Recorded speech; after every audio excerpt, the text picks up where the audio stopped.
जय हिंद बच्चों। इस वीडियो में हम लोग डिस्कस करेंगे माइक्रो इकोनॉमिक्स का एक बहुत महत्वपूर्ण टॉपिक है, वो है सामाजिक कल्याण फलन। और मैं आपको बता दूं कि एग्ज़ाम के हिसाब से भी काफ़ी इम्पोर्टेंट है और इजी भी है। तो सामाजिक कल्याण फलन को हम लोग इस वीडियो के माध्यम से देखेंगे और आप लोगों को ये ठीक लगेगा। इसके हिसाब से आप लोग अपनी बुक में से इसको थोड़ा सा ज़्यादा देख सकते हैं।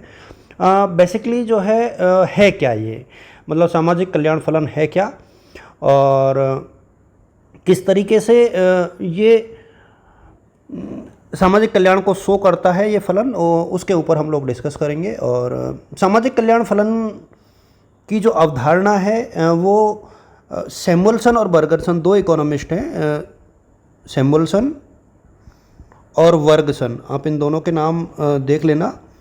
इन दोनों ने इस अवधारणा को विकसित किया था, सोशल वेलफेयर फंक्शन को, सामाजिक कल्याण फलन को। इनको ही इसका प्रतिमान दाता है। अच्छा, एक चीज़ इसमें ध्यान रखना आप लोग कि बेसिकली जो कल्याण से रिलेटेड विचार थे, जो उपयोगितावाद था ना बेंथम का, उसको मार्शल और पिगू ने आगे बढ़ाया। पहली बात तो उपयोगिता से रिलेटेड है ये चीज़।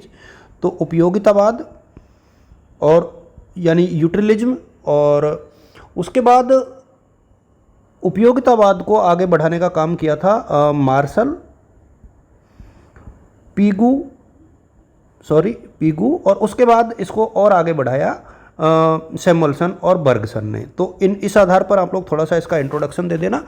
उसके बाद मैं बहुत सिंपल शब्दों में आप लोग को बताऊं कि पहले तो इसकी आप लोग परिभाषा लिख देना। परिभाषा बहुत टफ नहीं है, बहुत सामान्य शब्दों में आप लोग परिभाषा यदि लिखोगे तो एक ऐसा फलन, सामाजिक कल्याण फलन, मैं बहुत नॉर्मल वे में समझाने का प्रयास कर रहा हूँ। सामाजिक कल्याण फलन ऐसा फलन है जिसमें देखिए, इस बार मैं साथ के साथ ही इसलिए लिख रहा हूँ क्योंकि टाइम बचाना चाह रहा हूँ। ऐसा फलन है जो बताता है कि समाज का कल्याण किन चरों पर निर्भर करता है। समाज का कल्याण, जो वेलफेयर ऑफ द सोसाइटी है, वो कौन कौन से वेरिएबल्स के ऊपर डिपेंड करता है। कल्याण किन चरों पर निर्भर करता है, ये बहुत एक कॉन्सेप्ट है और इसी के आधार पर हम लोग आगे बढ़ते हैं। देखिए, यहाँ पर आप लोग social welfare function is a device is the form of social scale to preferences has been derived from individual scale to preferences।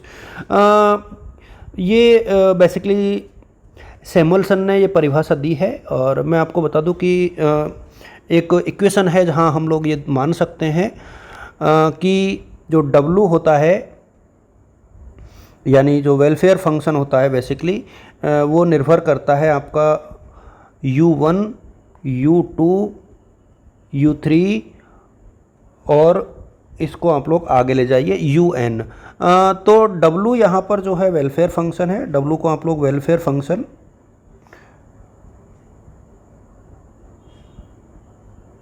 यानी सामाजिक कल्याण फलन कहेंगे। और U1 और ये जो है वो हमारा यूटिलिटी के लिए है। यूटिलिटी इन ऑर्डिनल मतलब क्रमवाचक, उपयोगिता, और वो भी क्रमवाचक। तो इसको थोड़ा सा आप लोग ध्यान रखोगे तो ये काफ़ी इंपॉर्टेंट चीज़ बन जाती है अपने आप में। इसके बाद चूँकि ये क्वेश्चन 7 नंबर में आएगा तो ज़्यादा डिटेल की ज़रूरत नहीं है। अजम्पशंस पे आप लोग डायरेक्ट आ जाना।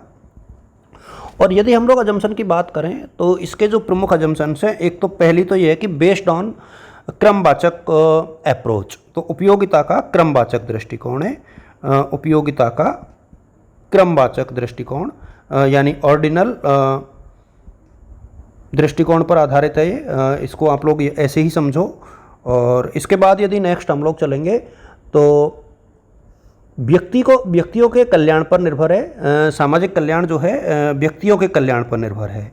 सामाजिक कल्याण व्यक्तियों के कल्याण पर निर्भर है, यानी social welfare depend on the individuals welfare, व्यक्तियों के कल्याण पर आधारित। नेक्स्ट अजम्पशंस की हम लोग बात करें तो वैल्यू जजमेंट और इंटरपर्सनल कंपैरिजंस को शामिल किया जाता है। Value judgements and interpersonal comparison यानी मूल्यगत निर्णय, इसको मैं समझा दूंगा। मूल्यगत निर्णय और अंतः वैयक्तिक तुलना, अंतर वैयक्तिक तुलना।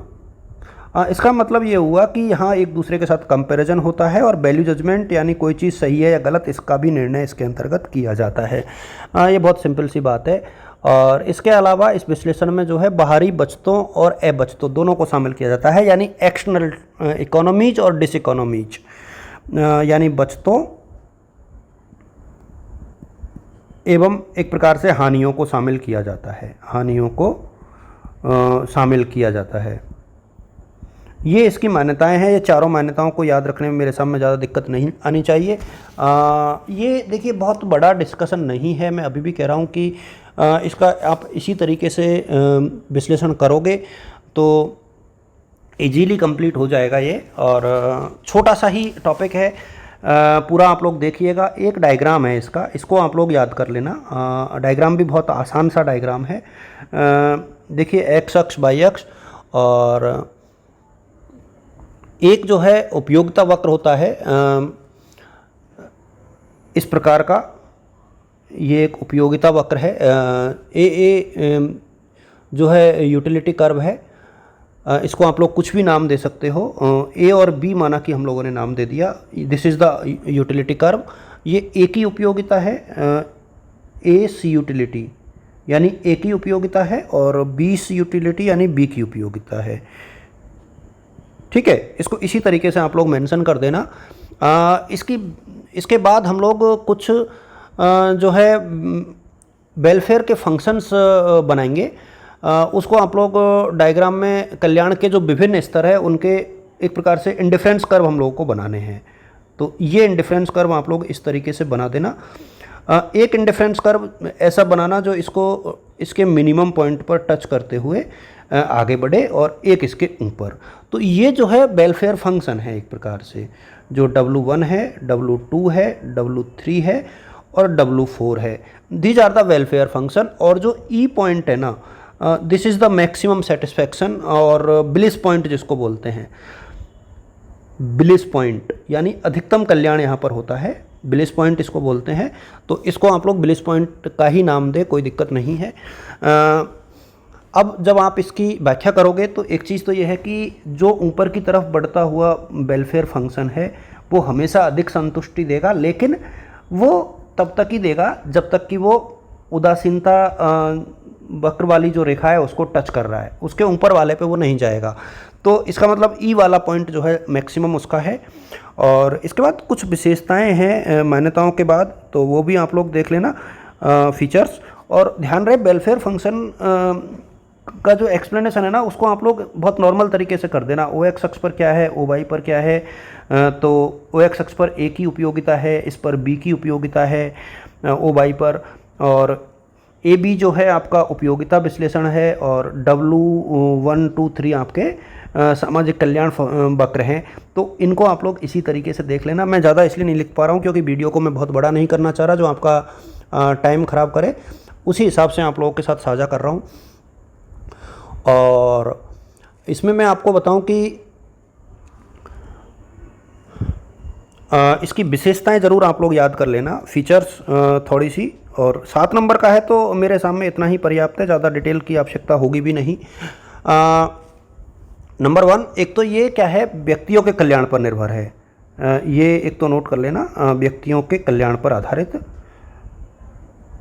आधारित यानी बेस्ड ऑन इंडिविजुअल्स वेलफेयर, पहला पॉइंट। दूसरे पॉइंट की यदि हम लोग बात करें तो ये जो है व्यक्तिगत उपयोगिताओं का योग होता है, समस्त व्यक्तिगत उपयोगिताओं का योग,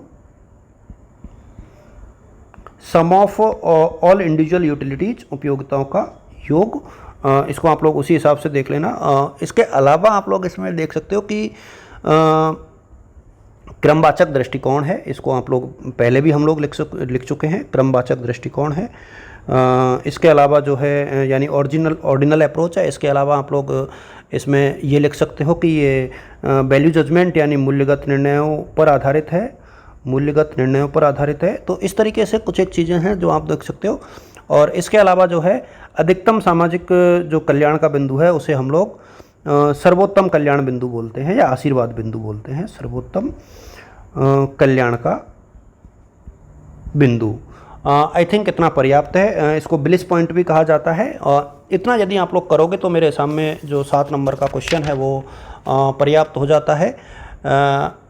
आलोचनाएं आप लोग उन्हीं के आधार पर कर सकते हो जिस आधार पर हम लोगों ने मान्यताएं रखी हैं। आप सभी को शुभकामनाएं, ऑल द बेस्ट।